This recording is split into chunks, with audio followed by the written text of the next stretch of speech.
Grace darling William Wordsworth. Among the dwellers in the silent fields the natural heart is touched, and public way and crowded street resound with balanced strains, inspired by one whose very name bespeaks favor divine, exalting human love.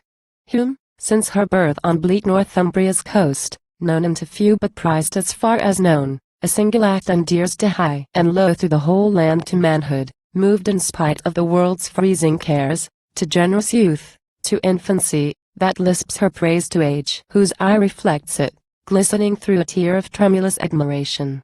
Such true fame awaits her now. But, verily, good deeds do not imperishable record find save in the rolls of heaven, where hers may live a theme for angels, when they celebrate the high-souled virtues which forgetful earth has witnessed. Oh, that winds and waves could speak of things which their united power called forth from the pure depths of her humanity. A maiden gentle, yet, at duty's call, firm and unflinching, as the lighthouse reared on the island rock, her lonely dwelling place. Or like the invincible rock itself that braves, age after age, the hostile elements, as when it guarded holy Cuthbert's cell. All night the storm had raged, nor ceased, nor paused, when, as day broke, the maid, through misty air, espies far off a wreck, amid the surf, beating on one of those disastrous isles, half of a vessel, half no more. The rest had vanished, swallowed up with all that there had for the common safety striven in vain, or thither thronged for refuge. With quick glance daughter and sire through optic glass discerned, clinging about the remnant of this ship, creatures, how precious in the maiden's sight. For whom, bell-like, the old man grieves still more than for their fellow sufferers engulfed where every parting agony is hushed, and hope and fear mix not in further strife. Ampersand quo. But courage, father. Let us out to sea, a few may yet be saved. Ampersand quo. The daughter's words, her earnest tone, and look beaming with faith, dispel the father's doubts, nor do they lack the noble-minded mother's helping hand to launch the boat. And with her blessing cheered, and inwardly sustained by silent prayer, together they put forth, father and child. Each grasps an oar, and struggling on they go, rivals in effort.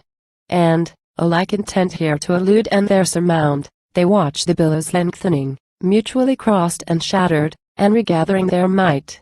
As if the tumult, by the Almighty's will were, in the conscious sea, roused and prolonged the woman's fortitude, so tried, so proved, may brighten more and more.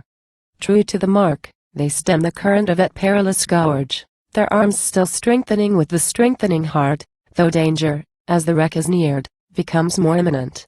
Not unseen do they approach. And rapture, with varieties of fear incessantly conflicting, thrills the frames of those who, in that dauntless energy, foretaste deliverance.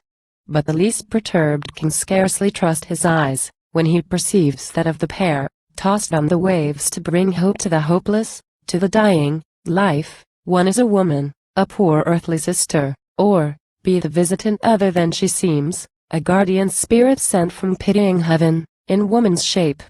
But why prolong the tale, casting weak words amid a host of thoughts armed to repel them? Every hazard faced and difficulty mastered, with resolve that no one breathing should be left to perish, this last remainder of the crew are all placed in the little boat, then o'er the deep are safely borne, landed upon the beach, and, in fulfillment of God's mercy, lodged within the sheltering lighthouse. Shout, ye waves, send forth a song of triumph. Waves and winds, exult in this deliverance wrought through faith in him whose providence your age hath served. Ye screaming sea mews, in the concert join. And would that some immortal voice, a voice vitally attuned to all that gratitude breathes out from floor or couch, through pallid lips of the survivors, to the clouds might bear, blended with praise of that parental love, beneath whose watchful eye the maiden grew pious and pure, modest and yet so brave, though young so wise, though meek so resolute, might carry to the clouds and to the stars, yea, to celestial choirs, Grace darling's name.